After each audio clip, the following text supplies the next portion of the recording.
sud de Chypre, dans la ville de Limassol, la soupe populaire accueille de nouveaux visages. Des personnes en situation précaire, bien sûr, mais aussi de plus en plus de familles. Ici, c'est l'église orthodoxe qui offre le repas. Ses responsables s'inquiètent de cette fréquentation en hausse dans cette République de Chypre qui, comme d'autres en Europe, a besoin d'un sauvetage financier. Le chômage augmente. Les raisons de ce revirement de situation pour le pays, la faible compétitivité de son économie, les mauvais investissements des banques chypriotes ou le manque de réactivité des politiciens. Certains mettent aussi en cause la libre circulation des travailleurs dans l'Union européenne. À Chypre, on a un gros problème aujourd'hui. Les choses empirent. De plus en plus de gens viennent manger ici parce qu'ils n'ont pas d'autre solution. Environ, cela représente 300 personnes de tout âge. Il n'y a pas de travail à Chypre parce que des Européens, notamment en provenance de Roumanie, de Bulgarie, de partout, prennent les emplois des Chypriotes. Mais c'est surtout une autre chanson qui perturbe l'économie chypriote, la crise dont souffre son voisin grec. Non loin de la soupe populaire, la vie semble douce sur les plages de Limassol. Au cours des dernières décennies, la partie sud de cette île encore divisée affichait des taux de croissance étourdissants et accueillait de très nombreux placements de l'étranger. Aujourd'hui, le paradis chypriote n'est plus. Depuis plus d'un an, le pays, victime collatérale de l'effondrement grec, n'a plus accès au marché financier international et se voit imposer des taux d'intérêt à 2 chiffres pour pouvoir financer son déficit budgétaire. Cette crise laisse sur le carreau de plus en plus de Chypriotes.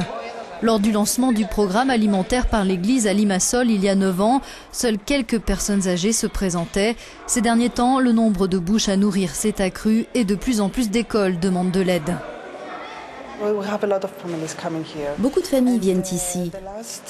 Ces 2 dernières années, elles sont de plus en plus nombreuses à venir demander de la nourriture parce que c'est gratuit.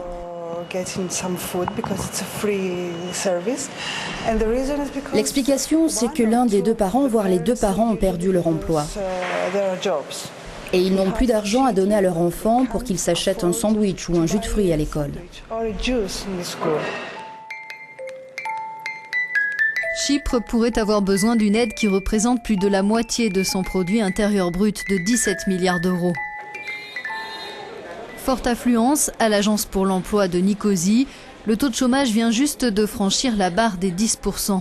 C'est peu comparé à la Grèce, mais c'est énorme pour un pays qui récemment était proche du plein emploi. Aujourd'hui, les jeunes chômeurs les plus qualifiés sont prêts à partir à l'étranger. Si j'ai de la chance, je trouverai un emploi ailleurs, en Europe, peut-être en Allemagne, en France.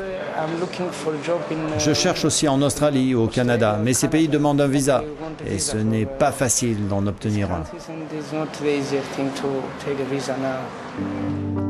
Le chômage des jeunes est plus élevé en Grèce. D'après Eurostat, il est de 53%. À Chypre, 29% des moins de 25 ans cherchent un emploi. L'Allemagne affiche le taux le plus faible en Europe, seulement 8%, la moyenne de l'Union européenne étant de 22%.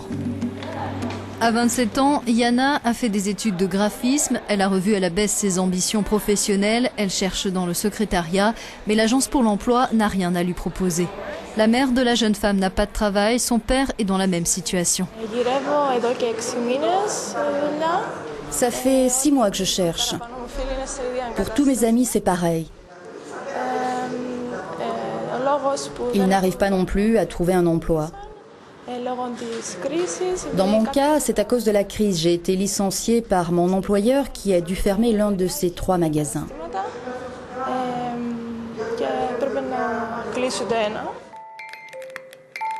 Les banques chypriotes ont massivement prêté à la Grèce, dans le public comme dans le privé, pour environ 23 milliards d'euros.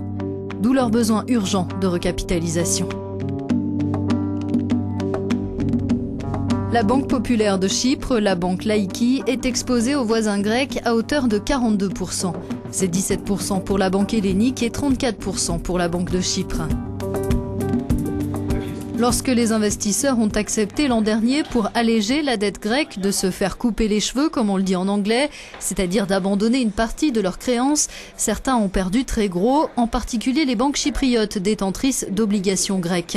Des titres dont la valeur a baissé de 75% selon l'accord.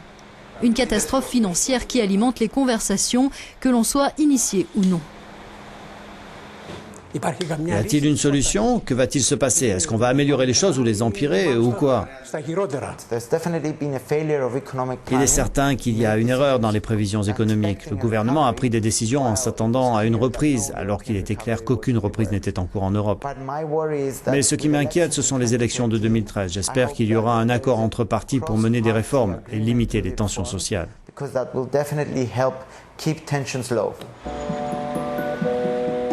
En dégradant la note de Chypre, les agences de notation n'ont pas seulement pointé du doigt les résultats des banques, mais aussi le dérapage du déficit budgétaire du pays. À l'heure où la BCE, le FMI et la Commission européenne examinent les comptes publics chypriotes, le nouveau gouverneur de la Banque centrale de Chypre se dit contre des coupes trop sévères. Que recommandez-vous aux responsables politiques et aux décideurs? Je recommande essentiellement d'entamer des discussions dont l'objectif serait en fait d'établir un programme qui protégerait la croissance économique.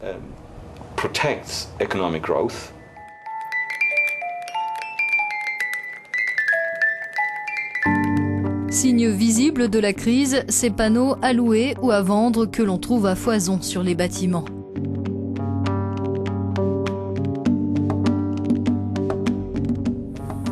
Simeon Matsis a fait carrière dans le public et le privé. Il connaît de l'intérieur le secteur financier, le gouvernement et l'administration.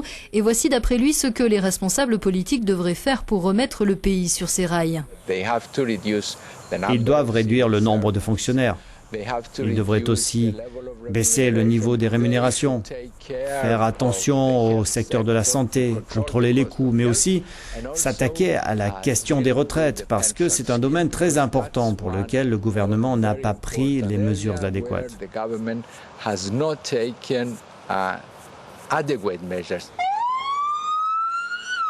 Pour réduire le déficit budgétaire, la Commission européenne demande à Chypre de mener une réforme en profondeur de ses services de santé. 2100 personnes travaillent dans le nouvel hôpital général de Nicosie, dont 170 médecins.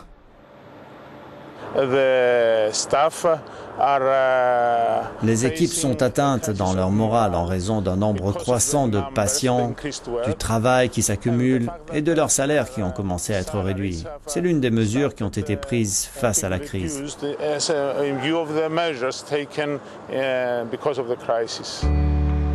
Direction Agros, un petit village dans la région montagneuse de Chypre.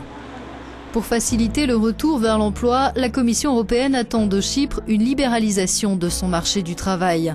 Marios et Andri ont eux l'impression d'avoir perdu leur temps. Malgré leur diplôme, ils ne trouvent pas de travail ou alors uniquement des petits boulots. La situation est difficile en ce moment. J'ai étudié pendant 4 ans. Pourtant, je n'arrive pas à trouver d'emploi qui corresponde à mes études, à ma qualification d'ingénieur informatique. La moitié de mes amis est au chômage et ils n'y arrivent pas non plus. Ils ont le même problème.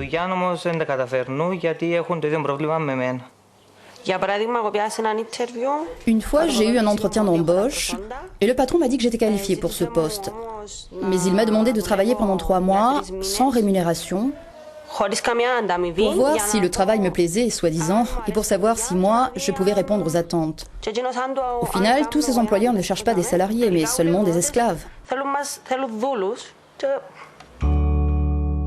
Malgré ce panorama bien sombre, Chypre a des atouts, notamment d'immenses gisements de gaz offshore au sud de l'île, qui pourraient être exploités à partir de 2016. Mais en attendant leur retombée, le pays pourra difficilement se passer de réformes d'ampleur.